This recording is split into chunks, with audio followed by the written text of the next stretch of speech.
तान ओइ तान नि के बिजोको हेलो सरी भाइ तपाईँहरूलाई स्वागत गर्दछु हाम्रो यो सानो मिठो छोटो भ्लगमा।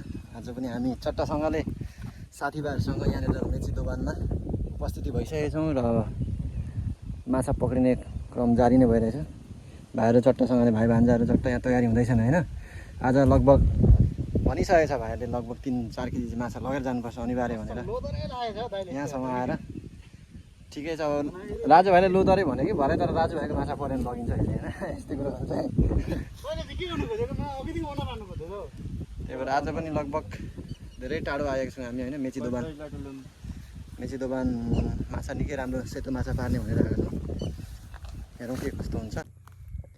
माछा दामी मर्दैछ। यहाँ कम्पिटिसन जाँदैछ कसले कति धेरै मार्ने भनेर। केटाहरूले पुरा पारेछ है। 1 नम्बरमा चाहिँ राजुभाइले हो। भाइ तिमीले के पार्यो? तिमीले के पार्यो माछा नलाडी भन त यहाँ राजुभाइ। माछाको नाम भनिदेऊ न के पार्यो? सिसा माछा र गँडे पार्यो भन न।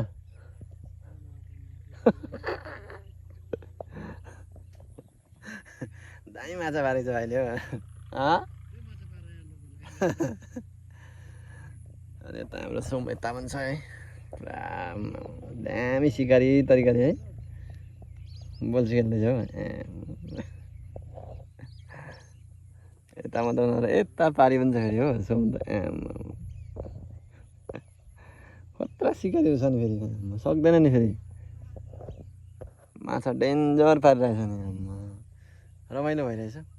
लगभग हामी आएको कति घन्टा भयो? 1 बजी आएको भने चाहिँ अहिले 4 बज्यो। अनि 3 घन्टामा लगभग खत्रै माछा मारिसकेको छौँ। म लास्टमा देखाउँछु कि कति माछा मऱ्यो भनेर सबै भेला गरेर। अब माछा पर्दै गरेको भिडियो चाहिँ बनाउनु पाइँदैन यसरी। अब एउटा हातले मोबाइल समाउनु पर्ने हुन्छ अनि भिडियो गर्न टाइम नै मिल्दैन। फेरि लाइभ गरौँ भने लाइभ पारे गरौँ भने फेरि स्टोरेज नै फुल हुन्छ। अलिकति गाह्रै छ समस्या। ठिकै छ। अहिले एकछिनतिर म माछा कति पऱ्यो भन्ने कुरो सबै देखाउँछु। अब घर फर्किने समय भयो। ठ्याक्कै 6 बजेको छ अहिले। माछाहरूको बर्सात भइरहेछ यहाँनिर। माछा यहाँ भाइले हाम्रो भाइले ल्यायो माछाहरू यहाँ माछा खतरा पारेर बसिरहेछ हो। अनि यता फेरि बेग्लै बिजोग छ यो माछाको त। यो चाहिँ हेला पनि के साह्रो हेला हो नि। यस्तो छ माछाको बिजोग। फेरि एक्सनमा छ त नि। अर्को डुबाल्दैछ।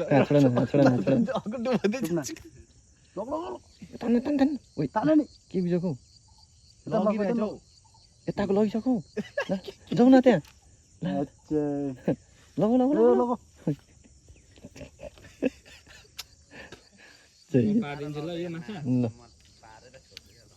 लाग्नु सोन्दालाई बोलाउनु मलाई त थाहा डोरी अलिक छोड्दैन। ए लगिरहेको थिएछ यार। के को तिमीलाई लान्छु म पो लान्छु। चट्टासँगले माछा दामी परेको छ यहाँ। फेरि हाम्रो भाइले पारेको छ। थाहै थिएन मलाई त यार। माछा निकाल्दा त यहाँ लस्करे हेर्नु त कतिवटा बाम परेर देखाउँदा सेफ्टी सर। यो त माछा नै माछा बिग्रिसक्यो। माछा पनि अहिले अझै टेङ्रा पनि कसले पारेछ हौ? मैले हो।